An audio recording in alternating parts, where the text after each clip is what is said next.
नेपाल में चीन के समर्थक पुष्प दहल प्रचंड के प्रधानमंत्री बनते ही शी जिनपिंग ने अपना दांव चल दिया है। चीनी राष्ट्रपति शी जिनपिंग ने नेपाल चीन सीमा पार रेलवे लाइन की व्यवस्था व्यवस्था का अध्ययन करने के लिए मंगलवार को विशेषज्ञों की टीम काठमांडू भेजी है। चीन के करीबी माने जाने वाले पुष्प कमल दहल प्रचंड ने सोमवार को तीसरी बार नेपाल के प्रधानमंत्री के रूप में शपथ ली है। चीनी दूतावास ने बताया है कि चीन नेपाल सीमा पार रेलवे के अध्ययन और सर्वेक्षण के लिए विशेष टीम मंगलवार को पहुंची तथा दूतावास के लोगों ने उनका स्वागत किया है। चीनी दूतावास के प्रवक्ता ने ट्वीट कर किया है कि हमारे नेताओं के बीच बनी सहमति के तहत एक महत्वपूर्ण निर्णय है और नेपाल के साथ जुड़ाव को बढ़ाने के लिए ठोस कदम है। नेपाली संसद ने घरेलू स्तर पर राजनीतिक विरोध और चीन की आपत्तियों के बावजूद 50 करोड़ डॉलर के अमेरिकी सरकारी सहायता कार्यक्रम मिलेनियम चैलेंज कॉरपोरेशन को मंजूरी दे दी थी। नेपाल में दबदबा बढ़ाने के लिए अमेरिका के साथ होड़ कर रहे चीन ने तीखी प्रतिक्रिया में कहा कि वाशिंगटन की धौंस वाली कूटनीति के जरिए अन्य देशों की संप्रभुता को कमज़ोर नहीं करना चाहिए। चीन अपने वन बेल्ट वन रोड के उपलक्ष्य में क्या कर रहा है कि जो बहुत सारे छोटे देश हैं उनको अपनी डेप्ट ट्रैप्ड पॉलिसी में जब फंसा रहा है और वो उनको भारी मात्रा में लोन दे देता है और धीरे धीरे उनकी जो है ज़मीनों वगैरह पे कब्जा कर लेता है या उनके जो खदान वदान है उन पे जो है धीरे धीरे कब्जा कर लेता है। ये अभी हमने हाल ही में हमने ये देखा है कि अभी श्रीलंका में भी चीन ने ऐसे ही किया। उसने क्या है कि बंदरगाह वहाँ जो बनाया है उसके उपलक्ष्य में उसने वहाँ जो है उनको लोन दिया और बंदरगाह में अपने वर्कर लेके आया, अपना काम करवाया। तो उस देश को तो कोई फ़ायदा नहीं हुआ क्योंकि वो अपने हर चीज़ तो लो चाइना से लेके आता था। मशीनरी से लेकर लेबर तक चाइना के श्रीलंका में काम करने के लिए आती थी। तो देखा जाए तो श्रीलंका को तो कुछ फ़ायदा हुआ नहीं है, बट क्या है कि उल्टा जो है श्रीलंका जो है उसके डेप्ट में फंस गया और उसके पैसे नहीं लौटा पा रहा है। अब जो है चीन जो है वो अपना खुला खेल खेल रहा है। ऐसे ही चीन ने जो है अफ्रीकन देशों में किया क्योंकि वहाँ अफ्रीकन देश बड़े गरीब हैं। वहाँ उसने भारी भारी इंफ्रास्ट्रक्चर तैयार किया, उसमें अपना लोन दिया और अब वहाँ जो है वो अफ्रीकन देश कोई भी उसको पैसा लौटा नहीं पा रहे हैं।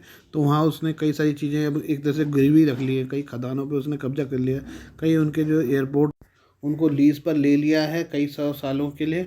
और ये एक और चीज़ भी देखी गई है कि चाइना ने वहाँ की जो खदान है वहाँ से कई रेयर अर्थ मटेरियल निकाल लिए हैं और निकालता भी जा रहा है। और वो क्या करता है उसको अपने देश बेचता है और उससे जो है वो जो है फिनिश प्रोडक्ट बनाता है और उसको बाज़ारों में बेचता है, यूरोपियन कंट्रीज़ और अमेरिकन जैसी कंट्रीज़ में बेचता है। उससे वो भारी मुनाफा कमाता है और उसकी तो चाइना की तो इकनॉमी बढ़ रही है।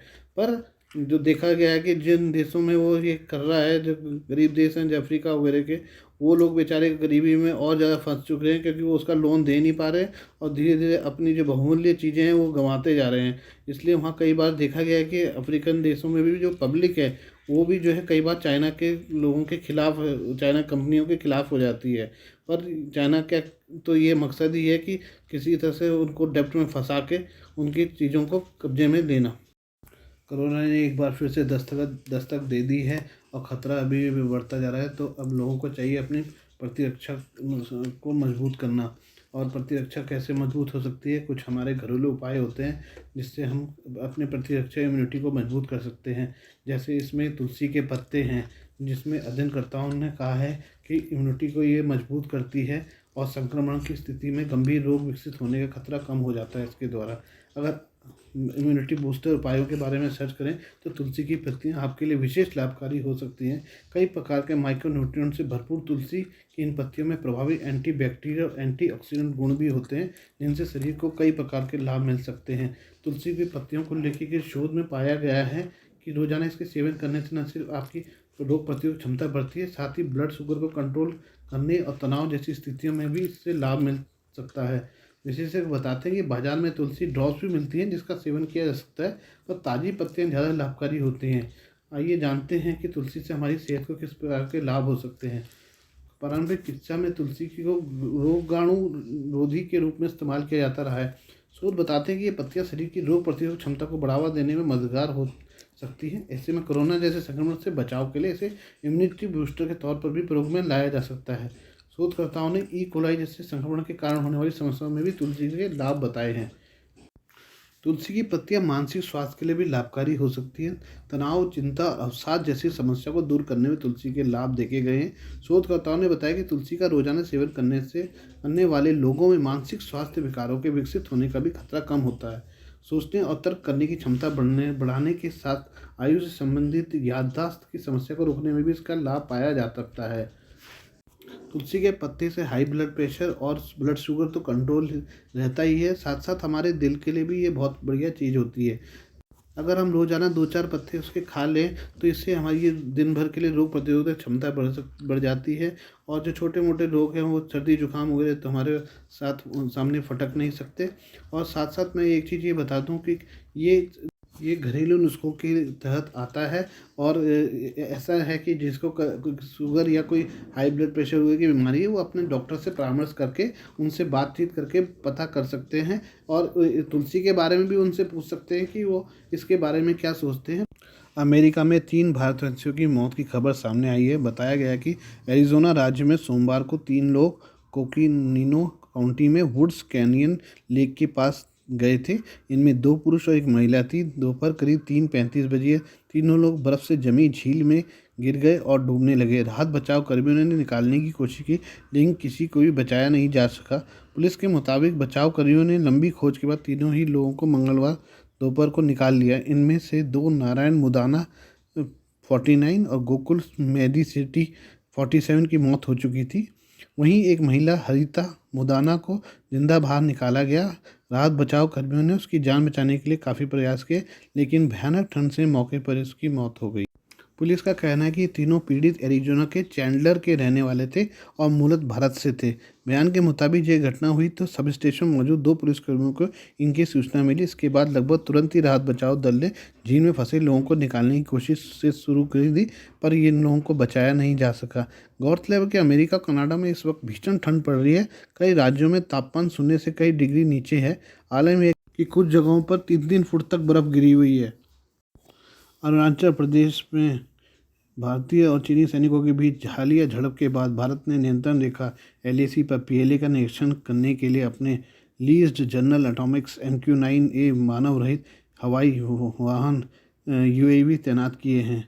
ओपन सोर्स इंटेलिजेंस विशेषज्ञ ने बताया है कि सार्वजनिक रूप से सुलभ मिशन उड़ान डेटा के अनुसार ड्रोन को LAC के साथ तैनात किया गया है। LAC पर अमेरिका निर्मित ड्रोन की तैनाती की ओर इशारा करते हुए चीनी मीडिया ने दावा किया कि ये ड्रोन चीनी सेना के खिलाफ विशेष रूप से प्रभावी नहीं है। चीनी मीडिया ने नोट किया है कि भारत द्वारा उपयोग किया जाने वाला MQ-9 अभी भी एक संशोधित मॉडल है जो केवल निगरानी करने में सक्षम है और इसके मारक क्षमता का अभाव है। चीनी मीडिया ने नोट किया कि भारत और अमेरिका 3 बिलियन से अधिक के लिए 30 MQ-9 प्रीडेटर सशस्त्र ड्रोन खरीदने के लिए चर्चा के उन्नत चरणों में है। इनमें से प्रत्येक ड्रोन की कीमत भारत को $100 मिलियन से अधिक होगी।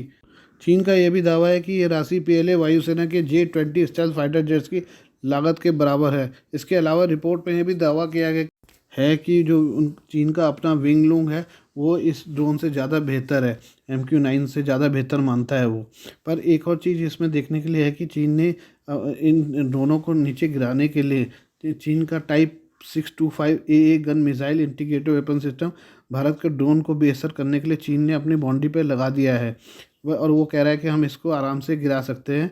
पर ये सब चीन की चालबाजी और ये चीन की खींच है, क्योंकि वो उसको पता है कि अमेरिका के जितने भी हथियार होते हैं वो उससे कई कोसों दूर बहुत ही बढ़िया टेक्नोलॉजी वाले होते हैं। तो उसे अपना डर होने की वजह से वो भारत के हथियारों को ऐसा बोलता रहा है कि जैसे वो कबाड़ हैं, को कुछ ज़्यादा फ़ायदे नहीं हैं उसके लिए। बट हमको पता है कि हमारे को कैसे इन ड्रोनों से फ़ायदा लेना है। और ये चूँकि ये जो उम्दा टेक्नोलॉजी के बने हुए हैं, अमेरिका की टेक्नोलॉजी वैसे भी विश्व में नंबर 1 टेक्नोलॉजी मानी जाती है। और चीन इसी खुंदस में ये कह रहा है कि ये इतने हमारे जो वेपन्स है, जो हमारा विंगलूंग है, वो बहुत ज़्यादा इससे ज़्यादा प्रभावी है। ये सब जो है चीन की एक चाल है ताकि कि किसी तरह से भारत को जो है दबा के रखे वो। Please do like, comment, share, subscribe and thanks for watching.